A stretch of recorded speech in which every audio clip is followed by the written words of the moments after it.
I realized my marriage was already dead before I ever saw a single piece of proof. Not because of texts, not because of a confession, but in the moment I understood that the person I loved was no longer afraid of losing me. I was standing in our kitchen late at night, and I felt like the same guy I'd been my whole life. Convenient, quiet, easy to ignore. She was in the shower.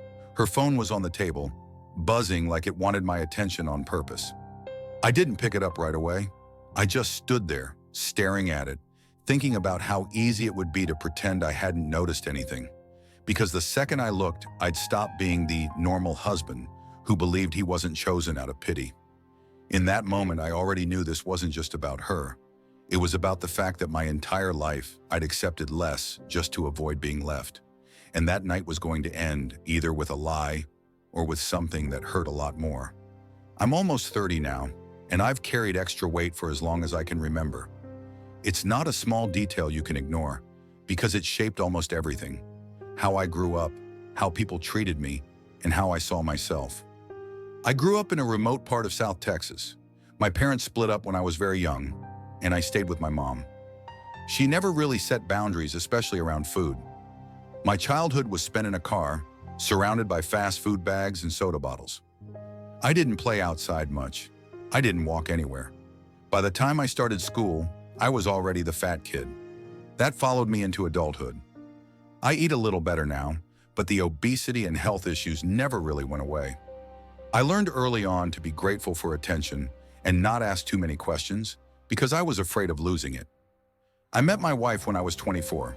She worked in the same office building, just for a different company. We'd run into each other in the elevator, make small talk. She was one of the few people who didn't look at me with pity or awkward politeness. She laughed easily, asked real questions, didn't seem like she was trying to escape the conversation. When we started dating, I honestly felt lucky.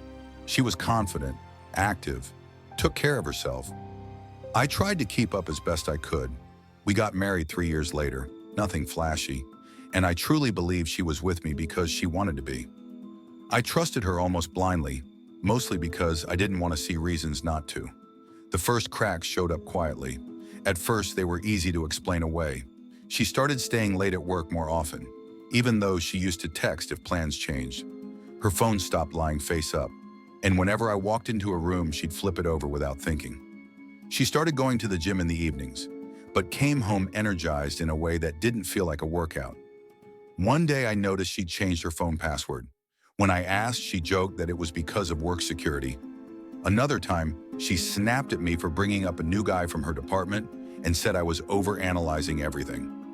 Every time I told myself it was my insecurity talking, that I was projecting my fears, but the questions didn't go away. About once a week, something new would feel off. She paid more attention to her appearance, bought clothes she used to say weren't office appropriate. She'd disappear for hours without replying, then send a short, "all good." When I tried to talk about it directly, she got irritated and said I was putting pressure on her, that she was tired of constantly explaining herself. I backed off. I didn't want to be the jealous husband who ruins everything, but the feeling that I was missing something kept growing. I started listening for her footsteps, watching the clock when she was late, and the same thought kept coming back. What if I'm just convenient? The breaking point didn't hit all at once. It was more like someone slowly turning up the volume. One evening, she told me she was going to a company event out of town and would be home late. It sounded reasonable, but her tone felt rehearsed. She left, and I stayed home, trying to distract myself with a show. A couple hours later, I saw her car pop up in a parking app near a restaurant on the other side of the city. I told myself it was a glitch, a coincidence, but the thought stuck. I didn't call her. I just stared at the screen until I realized I couldn't keep pretending everything was fine. After that, I started noticing details I'd ignored before. Receipts from places we never went together showed up in the trash. I once found a business card in her jacket pocket with just a phone number, no name. She mentioned the same person in work stories more often, but the details never quite matched. I didn't confront her, I just watched. And the more I noticed, the clearer it became that there were too many coincidences. Every new detail ended with the same question. If this isn't cheating, then what is it? The day I finally checked her phone was painfully ordinary. She went to take a shower. Her phone stayed on the kitchen table. I hadn't planned it. I wasn't spying. A notification just lit up too clearly. The name wasn't familiar, and the message didn't sound professional. When I picked up the phone, my hands were shaking so badly I almost dropped it. I knew the passcode. We never hid things like that. The screen unlocked, and any doubt disappeared. The conversation was long and explicit enough that there was no room for interpretation. Plans to meet, jokes about how it's easy when I stay late, comments about how my husband won't notice anyway.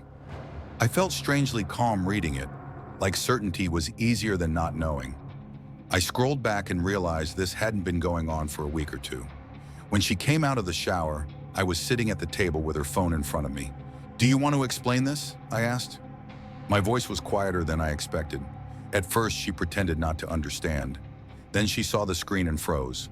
After a few seconds, she started talking fast, saying it was a mistake, that it wasn't what it looked like, that she was confused and overwhelmed. I didn't yell. I just asked questions she couldn't answer directly. Eventually, she admitted it wasn't the first time and that she didn't know how to stop. That was when I knew the trust was gone. We barely slept that night. The next morning, I told her I needed space and went to stay with a friend. We talked a few more times after that, trying to make sense of everything. But every conversation ended the same way. She said she loved me but wasn't happy. All I heard was confirmation of my old fear, that I was always going to be the backup option. A month later, we decided to separate. It wasn't impulsive, it was exhausted, like admitting defeat. Looking back now, I see that the affair wasn't a sudden explosion. It was the final result of small compromises and silence stacking up over time. I don't blame myself for her choices, but I do see how my fear of conflict and my habit of settling played a role. I'm working on my health now. I'm in therapy. I'm learning how to set boundaries I never learned as a kid. We're no longer together, and that's the only honest ending this story could have had. Sometimes I think back to that moment in the kitchen and wonder what would have happened if I hadn't picked up the phone. Would ignorance have been easier, or would I have ended up here anyway? What do you think? When you feel something is wrong, is it always better to know the truth, or are some doors better left closed?